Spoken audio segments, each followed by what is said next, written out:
พี่น้องต่างท้องมารดาพอมีเมีย2 คนมีลูกอ่าเมียละคนเลิกกันไปทั้ง2 คนแล้วก็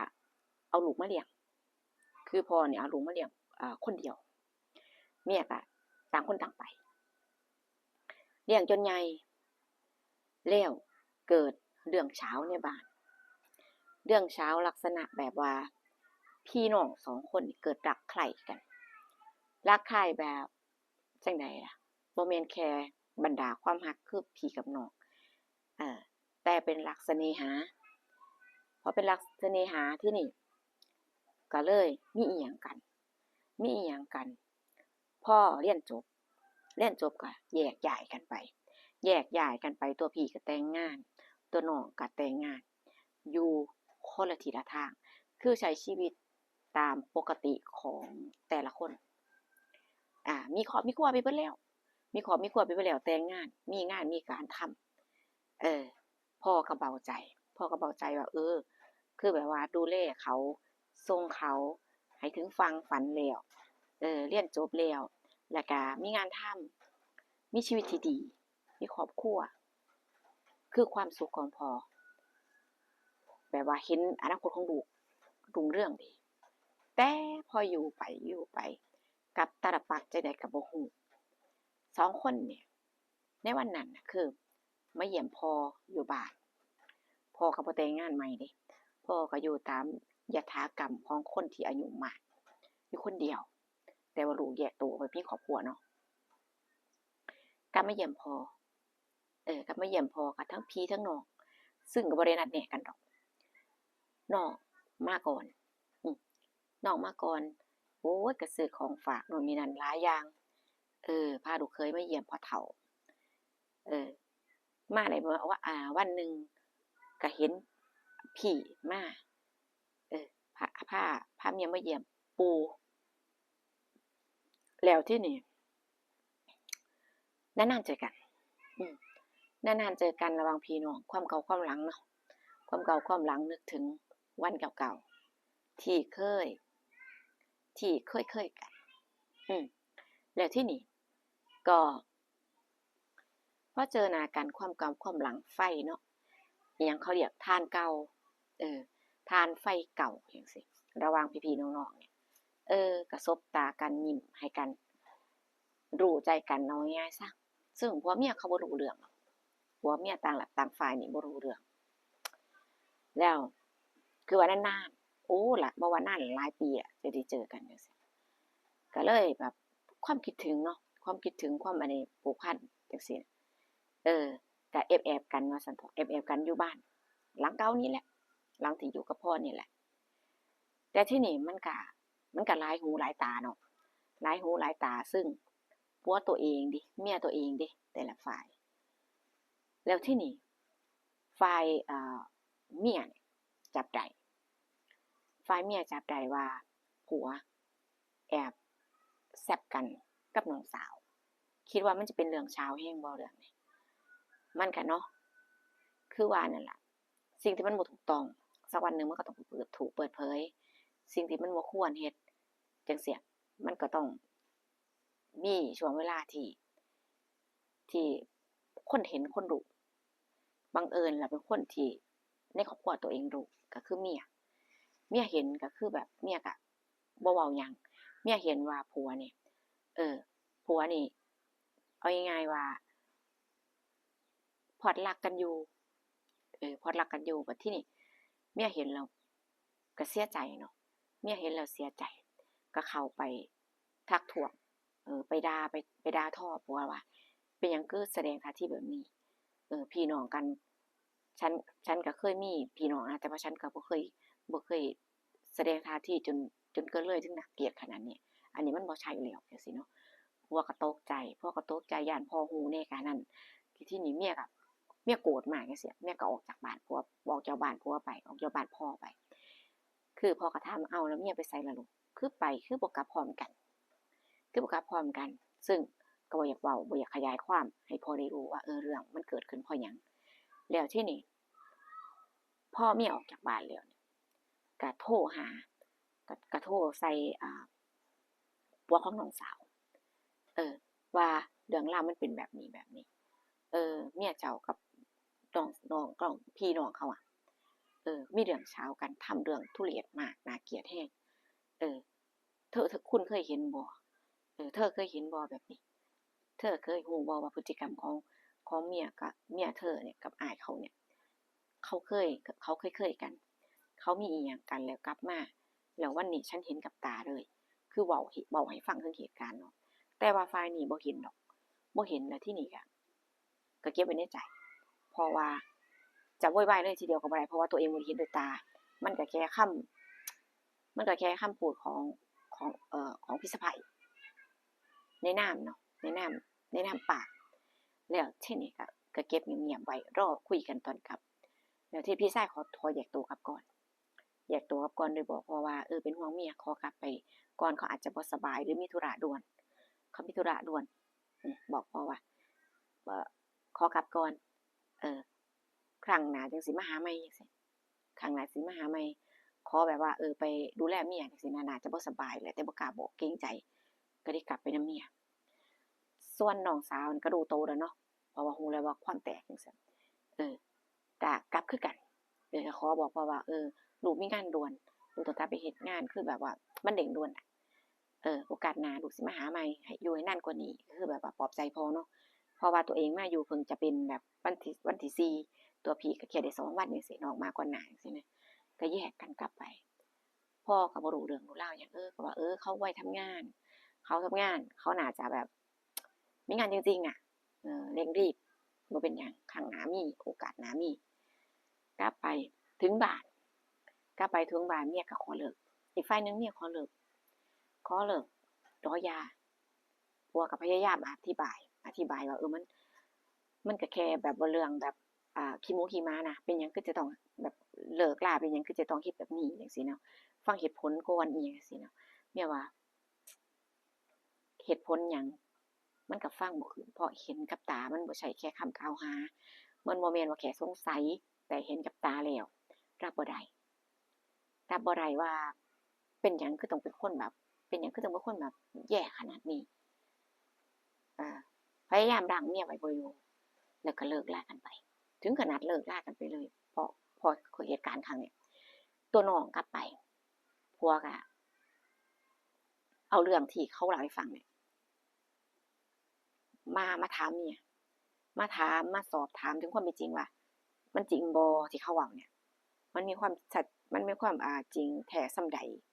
อธิบายให้ฟังแหน่เออเหตุการณ์ที่เขาเห็นน่ะมันคือหยังมันแสดงถึงหยังจังซี้นะเพราะว่าต่างคนต่างก็มีพี่น้องต่างคนก็ต่างมีจั่งใดมีญาติมีพี่น้องแต่ว่าก็บ่ได้มีพฤติกรรมแบบนี้มันเป็นแบบใดกันแน่จังซี้นะเทิงฝ่ายหนึ่งก็บ่ได้คิดจริงจังถึงขนาดว่าจะเลิกหรอกแค่ถามว่าความเป็นจริงว่าจั่งใดถามอย่างยอมรับว่ามันคือเรื่องผิดพลาดแล้วก็มันผ่านไปแล้วแล้วก็ครั้งนี้ก็แค่แบบว่าด้วยความที่บ่เห็นกันนานจังซี้นะอธิบายแล้วก็หรือว่าแก้ตัวก็น่าจะพอได้แล้วทีนี้ตัวเมียนี่ก็แบบโวยวายเสียงดังโวยวายเสียงดังว่าผัวนี่จับผิดผัวนี่บ่เชื่อใจนู่นนี่นั่นเชื่อคนอื่นมากกว่าแล้วก็แล้วก็แบบทะเลาะกันอย่างรุนแรงทะเลาะกันอย่างรุนแรงแล้วก็เบี่ยงเบนประเด็นนะว่าเชื่อคนอื่นมากกว่าถ้าเชื่อคนอื่นดีกว่าก็ไปเลยเฮาต่างคนต่างเลิกกันคือลักษณะแบบพ่อตัวพี่อะเลิกกับเลิกกับเมียจังซี้ตัวน้องนี่ก็คิดบ่อยากจะไปต่อกับครอบครัวตัวเองแล้วก็อยากจะเลิกคือกันจังซี้เนาะแล้วก็ผ่านหาเรื่องมาเรื่อยๆเรื่อยๆเรื่อยๆทะเลาะกันหลังจากนั้นชีวิตบ่มีความสุขเลยในครอบครัวชีวิตบ่มีความสุขคือแบบระหองระแหงกันจังซี้เนาะจนเลิกสุดท้ายเลิกจนได้ต่างคนต่างไปต่างคนต่างแบบว่าไปกันบ่ได้จังซี้มันไปกันบ่ได้แล้วก็แยกต้องแยกกันจังซี้เนาะเออแล้วก็ติดต่อเราว่าครอบครัวเป็นแบบนี้แบบนี้ติดต่อกับตัวพี่ตลอดจังซี้เนาะคือมันกลับวนเวียนกลับมาวนเวียนกลับมาระหว่างคน2คนนี้ว่าพูดความที่แบบน่าจะเป็นความโหยหา ความเฮหาความเสน่หาที่มีต่อกัน จากตั้งแต่ตอนที่ยังเป็นหนุ่มสาวแล้วก็มาเจอกันแล้วจังได๋ไฟในใจมันลุกบ่แล้วก็กลับมาตัดสินใจกลับมาใช้ชีวิตอยู่นำกันระหว่างพี่กับน้องกลับมาใช้ชีวิตอยู่นำกันคือแบบว่ายอมรับชะตากรรมว่ามันสิเกิดอิหยังขึ้นก็สร้างเพราะว่าประสบการณ์ที่แบบว่าไปมีครอบครัวไปแต่งงานแล้วเนี่ยชีวิตมันก็บ่ได้มีความสุขคือแบบว่าแผลในใจมันยังแบบว่าความรู้สึกในใจมันยังโหยหาคนแรกมันยังโหยหาซึ่งกันและกันอยู่นี่ก็เลยเอาตัดสินใจกลับมาอยู่วกวนกลับมาอยู่นำกันระหว่าง2พี่น้องก็ใช้ชีวิตคู่อยู่นำกันนะอยู่นำกันทำมาหากินเลี้ยงกันไปที่นี่ประเด็นก็คือสิเฮ็ดจังใดสิเข้าหาพ่อจังไดสิบอกพ่อจังไดว่าเรื่องของตัวเนี่ยก็เลยตัดสินใจว่าอิหยังสิเกิดขึ้นก็สร้างพ่อสิรับได้บ่ถ้าเฮาเว้าไปเนี่ยพ่อสิรับได้บ่ครอบครัวเฮาเนี่ยมันสิไปในทิศทางใดจังใดก็ลองเบิ่งตัวพี่แบบว่าตัดสินใจจังใดก็ลองเบิ่งบอกความจริงไปก็ไปหาพ่อถือขันดอกไม้ไปพร้อมไปขอขมานะว่าสิ่งที่ตัวเองเฮ็ดมาแล้วก็แต่ก่อนเนี่ยแต่กับปัจจุบันเนี่ยพ่อบ่เคยฮู้เนาะพ่อบ่ฮู้ด้วยซ้ำว่าเลิกกันกับครอบครัวเก่าครอบครัวเดิมตัวเองก็ถือดอกไม้ไปแล้วก็เล่าให้พ่อฟังว่าลูกได้ผิดพลาดแล้วก็คือแบบว่ามันฟื้นความรู้สึกตัวเองบ่ได้ฟื้นความรู้สึกตัวเองบ่ได้ที่จะไปมีคนใหม่ก็มีแล้วไปมีครอบครัวแต่งงานใช้ชีวิตคือจังกับชีวิตคนอื่นเฮ็ดมาแล้วแต่ว่ามันบ่ตอบโจทย์มันบ่ใช่อย่างที่ต้องการก็เลยลูกก็เลย2คนได้กลับมาอยู่ด้วยกันอยากสิอยู่ในบั้นปลายชีวิตให้มีความสุขอยู่กับคนที่เจ้าของรักจังซี้แหมวกวนกลับมาอยู่นำกันจังซี้ก็เลยมาสารภาพกับพ่อว่าลูกได้เฮ็ดผิดพลาดลูกได้แบบว่าเฮ็ดจังไดมันได้เกิดความรู้สึกนี้ขึ้นมาแล้วพ่อสิอภัยให้หรือว่าพ่อสิอ่าบ่ให้อภัยหรือพ่อสิตักเตือนพ่อสิว่าหยังก็ตามลูกก็สิรับทั้งหมดรับความผิดนี้ด้วยเต็มใจรับความผิดนี้ประมาณนี้เนาะแล้วทีนี้คือจังได๋ล่ะบาดนี้พอคนที่คนกลางก็บ่ฮู้ว่าสิด่าทอด้วยคำใดแล้วก็บ่ฮู้ว่าสิแก้ปัญหาจั่งใดเมื่อมันถึงจุดนี้แล้วนี่คือเพราะว่ามันบ่แม่นแค่เรื่องเริ่มๆเนาะมันเป็นมาตั้งนานหลายปีแล้วนี่เออแล้วก็ทั้งที่แยกกันไปมีครอบครัวแล้วเป็นหยังคือได้กลับมาจังซี้นะสิไปแยกเขามันก็บ่ได้เพราะมีความคิดว่าโอ้ถ้าไปแยกเขามันแยกบ่ได้แล้วเดะนี่คือมันก็รักทั้ง2ฝ่ายเนาะลูก2คนพ่อก็เลยว่าอ้าวชีวิตพวกเจ้าชีวิตที่พวกเจ้าเลือกเองเข้าใจอยู่มันผิดมันบ่เป็นสิ่งที่บ่ถูกต้องพ่อรู้แต่ว่าพ่อบ่ได้ว่าสนับสนุนแต่ว่าในเมื่อมันถึงจุดนี้แล้ว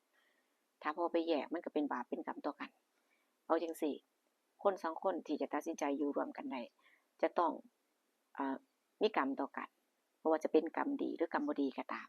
ได้มาอยู่ถึงจุดนี้แล้วพ่อก็บ่ว่าหยังเพราะว่ามันเป็นสิ่งที่2คนเลือกมันเป็นสิ่งที่ลูก2คนได้เลือกได้ตัดสินใจก็ให้พากันอยู่ให้มีความสุขรักแพงกันคือจังกับเจ้ายอมสละทุกอย่างเพื่อจะมาอยู่ด้วยกันอีกครั้งมันก็บ่ถึงกับว่าทุกคู่ทุกคนจะต้องเป็นแบบนี้พ่อก็บ่เคยเห็นเพิ่งจะมีลูกนี่แหละที่มีเรื่องเช้าแล้วก็มีเรื่องราวแบบนี้ซึ่งบ่คิดว่ามันจะเกิดขึ้นพ่อบ่เคยคิดเลยว่ามันจะเกิดขึ้นแบบนี้พ่อก็บอกเนาะพ่อบ่ห้ามพ่อบ่ด่าทอปล่อยให้มันเป็นชีวิตของพวกเจ้าซะพวกเจ้าตัดสินใจในต่อไปเนี่ยในภายภาคหน้าเนี่ยพวกเจ้าสิอยู่จั่งใดให้มันมีความสุขสิอยู่จั่งใดให้มันแบบเอ่อให้ชีวิตดำรงต่อไปได้อันเนี้ยสำคัญกว่าคือพ่อก็ให้อภัยเนาะพ่อก็ให้อภัยพ่อก็ว่าบ่เป็นหยังมันก็สิตัดฝ่ายใดฝ่ายหนึ่งสิโทษฝ่ายใดฝ่ายหนึ่งก็บ่ถูกมันคือความสมัครใจของเขา2คนนี่แรกๆเป็นการหลงผิดแล้วก็ต่อมาก็เป็นความสมัครใจแล้วก็ความรักใคร่ หรือจะมองแบบคือคนโบราณว่ากันว่าเขาเป็นคู่กันแต่เขามาในแนวทางที่แบบเป็นพี่ๆน้องๆบางคนว่าบางคนนี่คือแบบว่าฮักแพงกันได้กับมาเป็นเกิดเป็นคู่แฝดคู่หยังอยู่ใกล้ชิดกันบ่ยอมแยกจังซี้ก็มีเนาะอันนี้มันบ่แน่นอนหรอกมันเป็นในความเชื่อของคนเฒ่าแก่เฒ่าคนแก่คนเฒ่าคนโบราณพ่อแม่เฮาจังซี้เพิ่นเว้ากันเนาะแต่ว่าเพิ่นว่าโอ้มันเป็นสิ่งที่บ่ถูกต้องระหว่างพี่ๆน้องๆสิมาอยู่กินกันเป็นผัวเมียหรือบางครั้งบางทีโอ้พ่อเอยลูกเอยแม่เอยลูกเอยลูกเลี้ยงพ่อเลี้ยงมันคือมั่วสุมกันแบบนี้มันคือแบบพัวพันฝันกันซึ่งก็รู้อยู่ว่ามันสิเป็นสิ่งที่ผิดเนาะแต่เป็นหยังเขาคือปล่อยให้มันเกิดขึ้นจังซี่นะมันก็ต้องมีกรรมดีและกรรมชั่วต่อกันเนาะสร้างมานำกันมันก็เลยแบบพยายามหมู่คนเข้าหากันอยู่ดีนะFC ได้ฟังเรื่องราวนี้แล้วนะคะมีความคิดเห็นจังใดเรื่องนี้มีตัวละครหลายตัวขนาดนะคะตัวละครใดน่าเห็นใจค่ะฟังแล้วก็คอมเมนต์มาพูดคุยกันได้นะคะฟังแล้วชอบหรือบ่ชอบจังใดก็คอมเมนต์มาพูดคุยกันได้เด้อจะได้รู้ว่า FC เนี่ยชอบแบบใดชอบในแนวทางคลิปที่สร้างสรรค์แนวทางแบบใดจังซี้เนาะจะได้สร้างสรรค์แนวทางที่ FC ชอบขึ้นมาให้เยอะๆนะคะเจอกันคลิปหน้าค่ะขอบคุณทุกการรับชมนะคะส่วนคลิปนี้ไปแล้วเด้อค่ะสวัสดีค่ะ